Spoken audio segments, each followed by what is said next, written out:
Bueno, vemos, a mí me llama la atención realmente, me parece una paradoja interesante ver que hoy en América Latina, en octubre, en este año, hay dos elecciones. Una en Argentina, donde un gobierno que es considerado por algunos neoliberal, Ujú, que intentó de alguna manera torcer el rumbo de un camino populista, según ujú. algunas lecturas, está teniendo problemas para garantizar su continuidad y gobernar la crisis económica. Y por otro lado, un gobierno considerado populista como el de Evo Morales en Bolivia ha logrado sostener un electorado un poco mayor y llega más suelto a las elecciones, más libre de juego y Ujú, además con una Bolivia con crecimiento, baja inflación, segunda economía o primera economía en América Latina en términos de crecimiento para este año junto con Perú. ujú.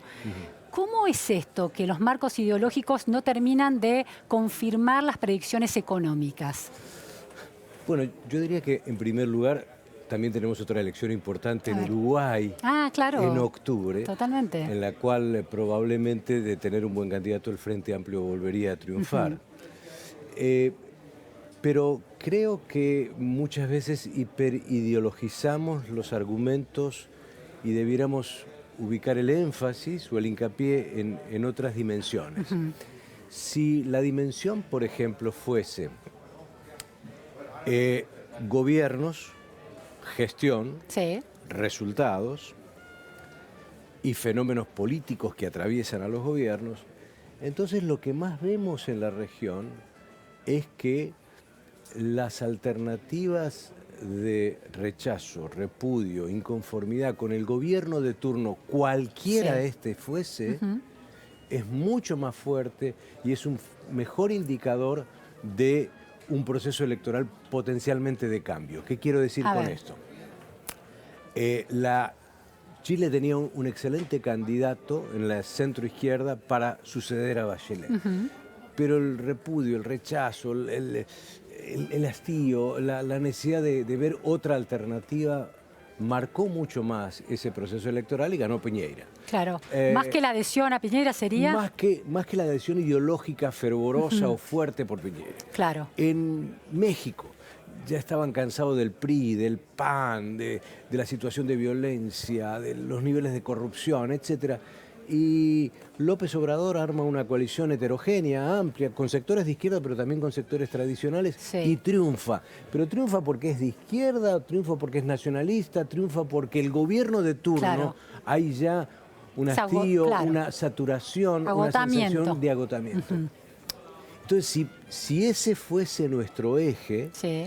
eh, pues entenderíamos que no necesariamente el punto es muchas veces ideológico, sino la efectividad en la gestión, los Ujú. resultados económicos y sociales. Ujú. Entonces, yo diría que para mirar Argentina o Bolivia, para este Sí, sí, caso, sí, sí. o para el ejemplo que yo colocaba, el de Uruguay, veamos gestión, eficacia, resultados. Resultados sociales, resultados Sí. económicos, resultados en términos de Ujú. crecimiento, mejoramiento o no de la población. Ujú. Y ahí vamos a tener quizá una mejor guía para interpretar o los cambios Sí, sí. o las continuidades. Sí, es decir, es un territorio menos atravesado por el convencimiento ideológico. Hay debate ideológico, pero la ideología no determina el resultado final de los procesos electorales necesariamente. Ajá. Está el voto económico, está el voto ideológico, está el voto valorativo. Ujú. El caleidoscopio del votante es muy amplio, Ujú. entonces circunscribirlo a que la razón que la lleva a un votante a una determinada elección es uno solo, Ujú. también es un camino muy estrecho. Pongo un A ver. contraejemplo o un ejemplo desde otro lugar. ¿Le estaba yendo bien a la sociedad estadounidense con Trump? Sí. Ujú. ¿Estaba creciendo la economía de los Estados Unidos? Sí. Ujú. ¿Estaba generando más puestos de trabajo? Sí. ¿Qué pasó en la elección legislativa? Pues recuperaron los demócratas el control Claro, de la Cámara. ¿Por qué? ¿Porque el voto solamente es económico o hay un voto ideológico y otro voto claro. valorativo? Entonces, me parece que si descompusiéramos o desagregaríamos Sí, la sí, sí, sí. naturaleza de la votación y de una elección, entenderíamos mejor estos procesos y por otro lado, eso es lo que nos refleja en nuestra región, A me ver. parece a mí, es que no hay hegemonías sólidas, Ajá. no hay hegemonías definitivas. Hegemonías ideológicas. Hegemonías ideológicas y hegemonías como un proyecto político estable, ¿sí? Que figura un orden determinado y detrás de ese orden hay un largo proceso de continuidad. Claro. Tenemos variaciones porque tampoco hay recambios en las élites, hay cambios sociales, hay cambios demográficos, tenemos un electorado más joven, tenemos una irrupción masiva de una agenda de género, una agenda temática diferente. Entonces, todos estos elementos, me parece a mí, que muchas veces, claro, si lo queremos sintetizar, decimos la ideología pesa. Bueno, pesa, pero hay otras cosas más. Ahora, es interesante porque en esa especie de exacerbación de la libre competencia, de alguna manera, por el poder entre los partidos, porque el votante es mucho más... más libre, más osado, no atiende tanto a sus tradiciones y sus preconceptos ideológicos. En Bolivia funciona, a pesar del resultado económico y del éxito económico, la ciudadanía se está retirando, hay dudas de que Evo sea elegido, no completamente rechazado, pero hay dudas de que sea reelegido, sobre todo por una cuestión de ruptura de la institucionalidad, de no respetar el plebiscito de 2016. Esto es así. Ahora, en Argentina, si Cambiemos tiene riesgo, es porque no ha podido domar la crisis económica. Es decir, no es tanto por razones institucionales, sino por cuestiones económicas. Va variando, digamos, la razón en cada uno de estos puntos del mapa en América Latina. Por supuesto que sí, pero también nunca nos olvidemos que el otro existe. Por lo tanto, las elecciones son el resultado no solamente del gobierno en el poder, sino de las oposiciones. Todos los indicadores que tenemos de Bolivia, por ello entiendo las encuestas de las cuales disponemos, por ello entiendo el nivel de debate público en Bolivia, por ello entiendo la coherencia político-partidista, pareciera indicar que si los grupos opositores tuvieran un solo candidato y no 5 candidatos como hasta ahora tienen, la probabilidad de vencer a Evo Morales, no tanto por sus resultados económicos, sino por el otro componente más institucional o más valorativo o más ideológico o más político, crecería notablemente. En la medida en que vaya fragmentada, es lo más probable que vuelva a triunfar Evo Morales, independientemente del resultado del referéndum del 2016, independiente de la decisión de la Corte Suprema Constitucional Boliviana que le avaló en el 2017 ir a elección, e independientemente del Consejo Electoral que en el 2018 le dio un empujón final para que se lanzara.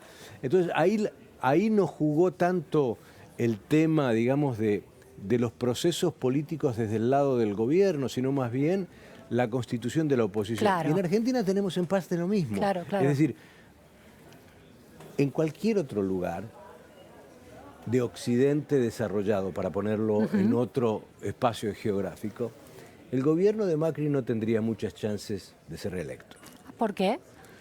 Porque sus resultados económicos han sido bastante mediocres.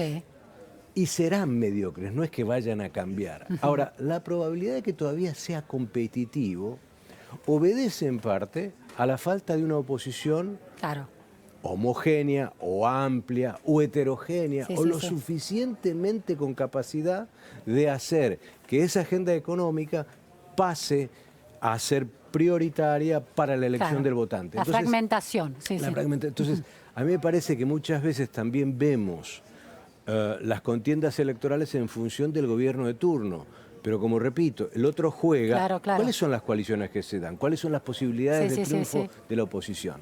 ¿Quién es el otro? ¿No? ¿Quién es el otro? ¿A quién aglutina? ¿Qué aglutina? ¿Y qué aglutina en qué contexto? Porque en Bolivia, en un buen estado económico, bienestar económico inédito en la historia boliviana de la última década, no ha habido gobierno que haya generado más riqueza. Elogiado por el FMI en su momento.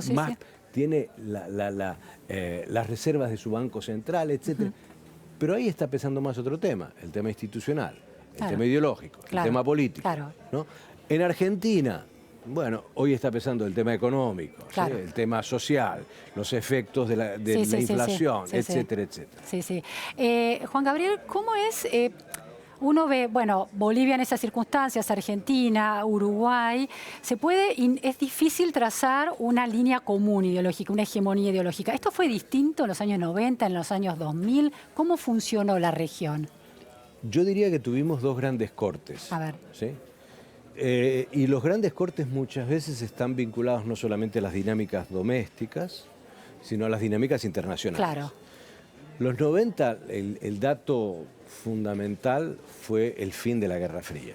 El fin de la Guerra Fría implicó, entre otras, un conjunto de cambios internacionales con impacto doméstico que implicaban, entre otras, que las reformas económicas, la liberalización de las economías, la privatización, Claro.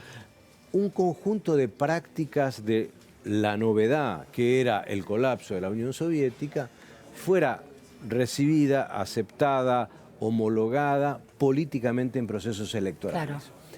Esto se hizo con gobiernos de centro-derecha, con viejos gobiernos, con viejas coaliciones populistas renovadas. Sí, sí, se sí. hizo bajo diferentes encuadres. Había una cierta cohesión en la región. Había una cierta cohesión en la región. Ese proyecto tuvo unos resultados generales. ¿Hubo reformas? Sí, pero también creció la desigualdad en la mayoría de los países. El menemismo es el ejemplo claro en Argentina. El menemismo es el ejemplo claro en Argentina. Hubo aumento de inversiones, por supuesto que las hubo, pero también hubo altos niveles de corrupción en los diferentes gobiernos.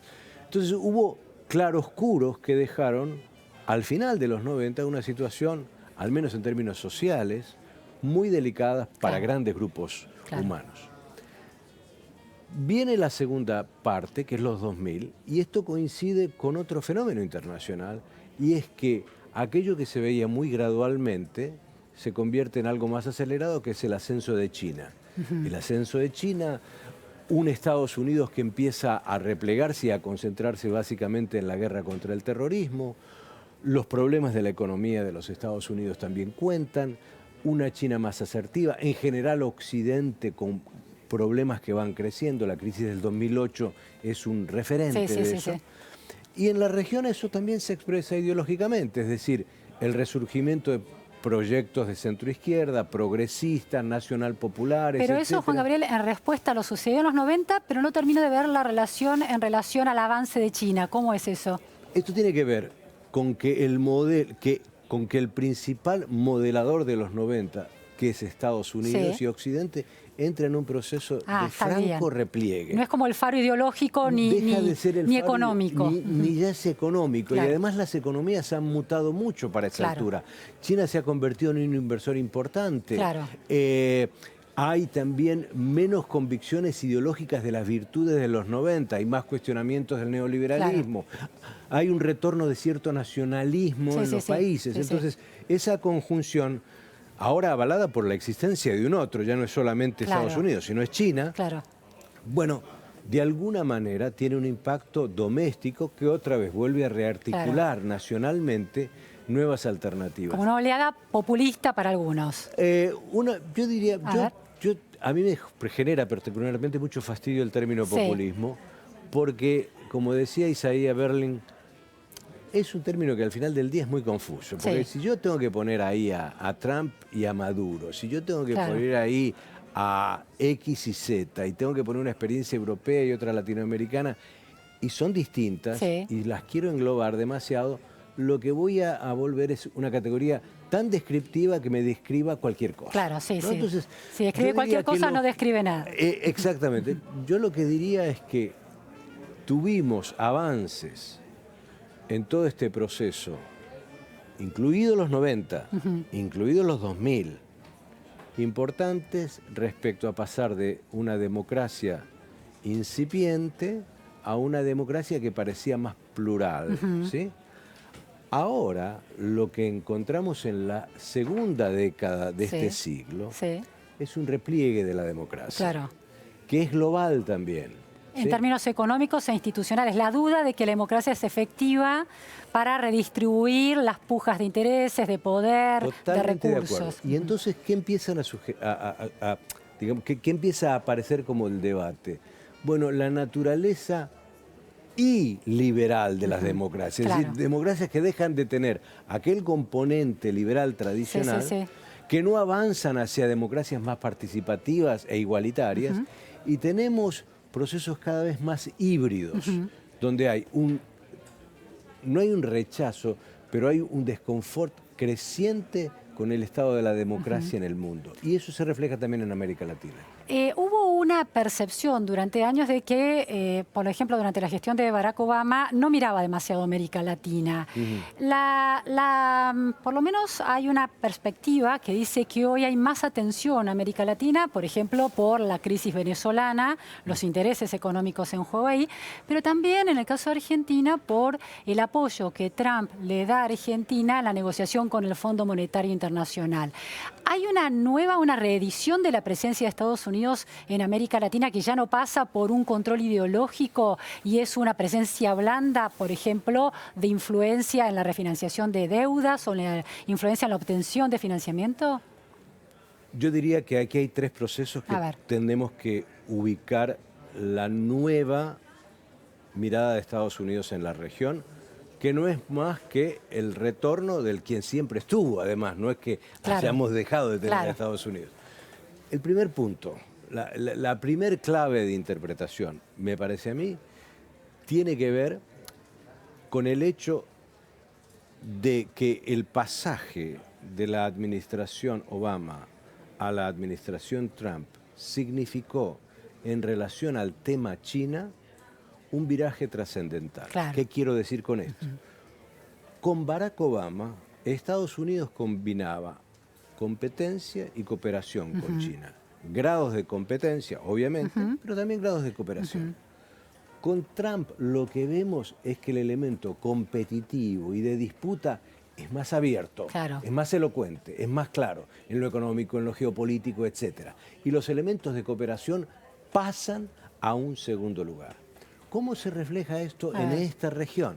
A su turno se refleja en esta región en una clave que dos secretarios de Estado han sintetizado, me parece a mí, de manera elocuente. 2013. A ver. John Kerry, el secretario de Estado de Barack Obama, va a la OEA y dice: señores latinoamericanos, Estados Unidos da hoy por muerta la doctrina Monroe. No más América para los americanos. Queremos un nuevo diálogo. Ustedes son nuestros socios, queremos establecer una relación distinta, alternativa a la del pasado, no queremos imponer, queremos consultar, queremos hablar.